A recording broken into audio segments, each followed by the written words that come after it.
ರಾಜ್ಯಸಭಾ ಚುನಾವಣೆಯಲ್ಲಿ ಜೆಡಿಎಸ್ ಶಾಸಕ ಶಾಕ್ ಕೊಡ್ತಾರ.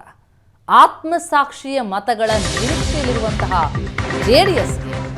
ಜೆಡಿಎಸ್ನ ಶಾಸಕರೇ ಶಾಕ್ ಕೊಡ್ತಾರ. ಜೆಡಿಎಸ್ ಶಾಸಕರಿಂದಲೇ ಅಡ್ಡ ಮತದಾನ ನಡೆಯುತ್ತಾ. ಈಗಾಗಲೇ 5ನೇ ಅಭ್ಯರ್ಥಿಯನ್ನ ನಿಲ್ಲಿಸಿರುವಂತಹ ಜೆಡಿಎಸ್ ಕಾಂಗ್ರೆಸ್ನಿಂದ ಅಡ್ಡ ಮತದಾನದ ನಿರೀಕ್ಷೆಯಲ್ಲಿದೆ. ಆದರೆ ಜೆಡಿಎಸ್ ಶಾಸಕರಿಂದಲೇ ಅಡ್ಡ ಮತದಾನ ನಡೆಯುತ್ತಾ ಅಂತಹ ಸುಳಿವನ್ನ ಕೊಟ್ಟಿದ್ದಾರೆ ಶಾಸಕ ಶರಣಗೌಡ ಕಂದಕೂರ್. ಜೆಡಿಎಸ್ ಶಾಸಕ ಶರಣಗೌಡ ಕಂದಕೂರ್ಗೆ ಕಾಂಗ್ರೆಸ್ನಿಂದ ಗಾಳ. ಕುಮಾರಸ್ವಾಮಿ ವಿರುದ್ಧ ಸಿಡಿದೆದ್ದಿದ್ದಾರೆ ಸ್ವಪಕ್ಷೀಯ ಶಾಸಕ ಶರಣಗೌಡ. ತನ್ನ ತಂದೆಯ ಅಂತಿಮ ಯಾತ್ರೆಯಲ್ಲಿ ಎಚ್ಡಿಕೆ ಭಾಗವಹಿಸಿರಲಿಲ್ಲ. ನಾನು ಕುಮಾರಸ್ವಾಮಿ ಅವರಿಗೆ ನಾನು ಬೇಡ ಅಂತ ಅನ್ನಿಸಿರಬಹುದು, ಆದರೆ ನಾನು ಸಿಎಂ ಸಿದ್ದರಾಮಯ್ಯ ಅವರ ಋಣದಲ್ಲಿದ್ದೀನಿ ಅನ್ನುವಂತಹ ಹೇಳಿಕೆಯನ್ನ ಕೊಟ್ಟಿದ್ದಾರೆ. ನನ್ನ ಅವಶ್ಯಕತೆ ಇದೆ ಅಂತ ಸಿಎಂ ಹೇಳಿದ್ರೆ ಪರಿಶೀಲನೆ ಮಾಡ್ತೀನಿ, ಎಲ್ಲರ ಅಭಿಪ್ರಾಯವನ್ನ ಕೇಳಿ ನನ್ನ ನಡೆಯನ್ನ ತೀರ್ಮಾನ ಮಾಡ್ತೀನಿ ಅಂತಿದ್ದಾರೆ ಗುರುಮಠಕಲ್ ಶಾಸಕ ಶರಣಗೌಡ ಕಂದಕೂರ್.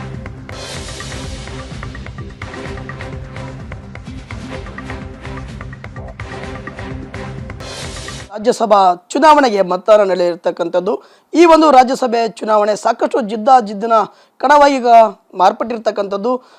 ಮೈತ್ರಿ ಅಭ್ಯರ್ಥಿಯಾಗಿ ಕುಪೇಂದ್ರ ರೆಡ್ಡಿ ಅವರು ಕೂಡ ಕಣಕ್ಕಿಳಿದಿರ್ತಕ್ಕಂಥದ್ದು. ಈ ಒಂದು ಕಣ ಈಗ ರಣರೋಚಕ ಪಡೆದುಕೊಂಡಿರ್ತಕ್ಕಂಥದ್ದು. ಅದರಲ್ಲಿ ಯಾದಗಿರಿಯ ಗುರುಮಠಕಲ್ ಜೆಡಿಎಸ್ ಶಾಸಕರಾಗಿರ್ತಕ್ಕಂಥ ಶರಣಗೌಡ ಕಂದಕೂರ್ ಅವರ ನಡೆ ಏನೆಂಬುದು ಸಾಕಷ್ಟು ಕೂಡ ಚರ್ಚೆ ಆಗ್ತಾ ಇರುವಂಥದ್ದು.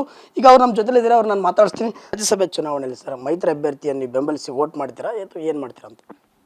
ನಾನು ಹೇಳ್ತೀನಲ್ಲ, ನನಗೆ ಮುಖಂಡರ ಜೊತೆ ಎಲ್ಲ ಜೊತೆ ಸಂಪರ್ಕ ಇರೋದು ನಿಜ. ಸರ್, ಹಾಗಾದರೆ ನಿಮ್ಮ ನಡೆ ಏನಾಗಿರುತ್ತೆ ಅಂತ ಮುಂದಿನ ದಿನಗಳಲ್ಲಿ? ನಾನು ಒಂದು ಮಾತನ್ನು ಇವತ್ತು ಈ ಕ್ಷಣದಲ್ಲಿ ಭಾಳ ಭಾವನಾತ್ಮಕವಾಗಿ ಹೇಳಬೇಕಾಗುತ್ತೆ.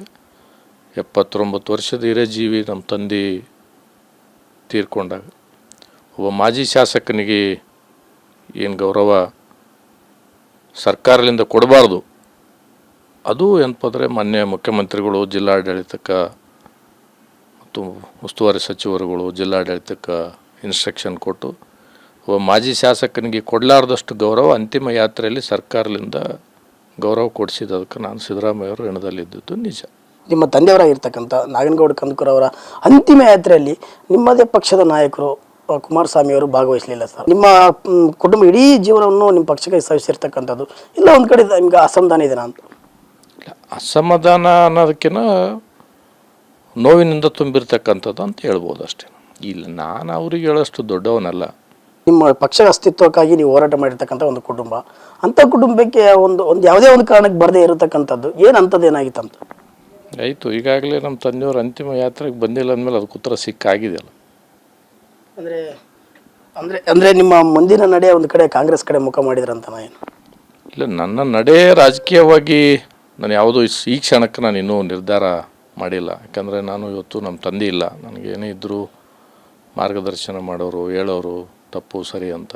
ಹಾಗಾಗಿ ನಮ್ಮ ಕುಟುಂಬದಾಗ ನನ್ನ ಸಹೋದರ ಇರ್ಬೋದು ಅಥವಾ ನನ್ನ ಹಿರಿಯರು, ನನ್ನ ಬೆಳೆಸಿರ್ತಕ್ಕಂಥ ಹಿರಿಯರು, ಮಾರ್ಗದರ್ಶನ ಮಾಡತಕ್ಕಂಥವ್ರು ಇರ್ಬೋದು, ಅವರೆಲ್ಲರ ಅಭಿಪ್ರಾಯನ ಕೇಳ್ತೀನಿ. ಯಾಕಂತಂದರೆ ಇವತ್ತು ನಮ್ಮ ತಂದೆಯವ್ರ ಅಂತಿಮ ಯಾತ್ರೆಯಲ್ಲಿ ಬಂದಿಲ್ಲ ಅಂತಂದರೆ ನನಗೂ ಎಲ್ಲೋ ಒಂದು ಕಡೆ ಅನಿಸಿರ್ತಕ್ಕಂಥದ್ದು ಇದೆ. ನಾನು ಬೇಡ ಎನ್ನುವಂಥ ಅವ್ರಿಗೂ ಅನಿಸಿರ್ಬೋದು ಅಂತ ನನ್ನ ಅಭಿಪ್ರಾಯ. ಸರ್, ಈಗ ನೀವು ಯಾವಾಗ ನಿರ್ಧಾರ ಮಾಡ್ತೀರಿ? 27ನೇ ತಾರೀಕು ರಾಜ್ಯಸಭೆ ಚುನಾವಣೆ ಇದೆ, ನೀವು ಯಾವಾಗ ನಿರ್ಧಾರ ಮಾಡ್ತೀರಿ ಮತ್ತು ಯಾವ ಕಡೆ ಹೋಲ್ತೀರಿ ಅಂತ? ನಾನು ಹೋಲೋ ಪ್ರಶ್ನೆ ಬಂದಿಲ್ಲ. ನಾನು ರಾಜಕೀಯವಾಗಿ ಅನ್ನೋದಕ್ಕಿಂತ ಈಗ ಸ್ವಲ್ಪ ನಾನು ನಮ್ಮ ತಂದೆಯವರ ಅಂತಿಮ ಯಾತ್ರೆಯಲ್ಲಿ ಮುಖ್ಯಮಂತ್ರಿಗಳು ಖುದ್ದಾಗಿ ಫೋನ್ ಮಾಡಿ ನಮ್ಮ ತಂದೆಯವರ ಅಂತಿಮ ಯಾತ್ರೆ ಮತ್ತು ನಮ್ಮ ತಂದೆಯವ್ರನ್ನ ಭಾಳ ಗೌರವಪೂರ್ವಕವಾಗಿ ಕಳಿಸ್ಕೊಟ್ಟಿದ್ದಾರೆ. ಅವ್ರ ಋಣದಾಗ ನಾನು ಇದ್ದೀನಿ. ಅವಶ್ಯಕತೆ ಬಿದ್ದದು ಅಂತ ತಿಳ್ಕೊಂಡು ನನಗೆ ಮುಖ್ಯಮಂತ್ರಿಗಳಾಗಲಿ ಮತ್ತು ಯಾರು ಅಂದಿಲ್ಲ. ಒಂದು ವೇಳೆ ಆ ಥರದ್ದು ಏನಾದರೂ ಮುಖ್ಯಮಂತ್ರಿಗಳು ಅವಶ್ಯಕತೆ ಅದ ನಿಂದು ಅಂತ ತಿಳ್ಕೊಂಡು ಅಂದಾಗ ಖಂಡಿತವಾಗೂ ಪರಿಶೀಲನೆ ಮಾಡ್ತೀನಿ. ಅಂದರೆ ಮುಖ್ಯಮಂತ್ರಿ ಅವರು ನಿಮ್ಗೇನಾದರೂ ನಿಮ್ಮ ಸಹಾಯ ಕೇಳಿದ್ರೆ ಅವರು ಸಹಾಯಕ್ಕೆ ಧಾವಿಸ್ತೀರಿ? ಗೊತ್ತಿಲ್ಲ, ಅವ್ರದ್ದೇನೋ ಮೆಜಾರಿಟಿ ಇದೆ ಅಂತ ನನಗೆ ಅನಿಸುತ್ತೆ. ಯಾಕಂದ್ರೆ ನಾನು ಅವ್ರ ಋಣದಲ್ಲಿ ಇದ್ದೀನಿ. ನಮ್ಮ ತಂದೆಯವ್ರಿಗೆ ಭಾಳ ಗೌರವಪೂರ್ವಕವಾಗಿ ಕಳಿಸಿದ್ದಾರೆ, ಅವ್ರ ಋಣದಾಗಿದ್ದೀನಿ.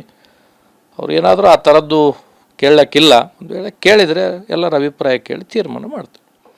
ಇದು ಶಾಸಕ ಶರಣಗೌಡ ಕಂದಕೂರ್ ಅವರ ಮಾತು. ಅಂದರೆ ಮಾಜಿ ಶಾಸಕರಾಗಿರ್ತಕ್ಕಂಥ ದಿವಂಗತ ನಾಗನಗೌಡ ಕಂದಕೂರ್ ಅವರ ಅಂತಿಮ ಯಾತ್ರೆಯಲ್ಲಿ ಮಾಜಿ CM ಕುಮಾರಸ್ವಾಮಿ ಅವರು ಭಾಗವಹಿಸದೇ ಇರತಕ್ಕಂಥದ್ದು ಭಾಳ ನೋವಾಗಿದೆ. ಜೊತೆಗೆ CM ಆಗಿರ್ತಕ್ಕಂಥ ಸಿದ್ದರಾಮಯ್ಯ ಅವರು ಭಾಳ ಗೌರವಪೂರ್ವಕವಾಗಿ ನಮ್ಮ ಕುಟುಂಬವನ್ನು ನಡೆಸಿಕೊಂಡಿದ್ದಾರೆ. ಹಾಗಾಗಿ ಅವರಿಗೆ ಕೃತಜ್ಞರಾಗಿರ್ತೀವಿ.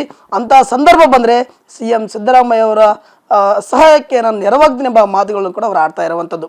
ಕ್ಯಾಮರಾಮ್ಯಾನ್ ರಬಿ ಜೊತೆ ಪರಶುರಾಮ ರೇಷ ನಡೆಸೋಣ ನ್ಯೂಸ್ ಯಾದಗಿರಿ.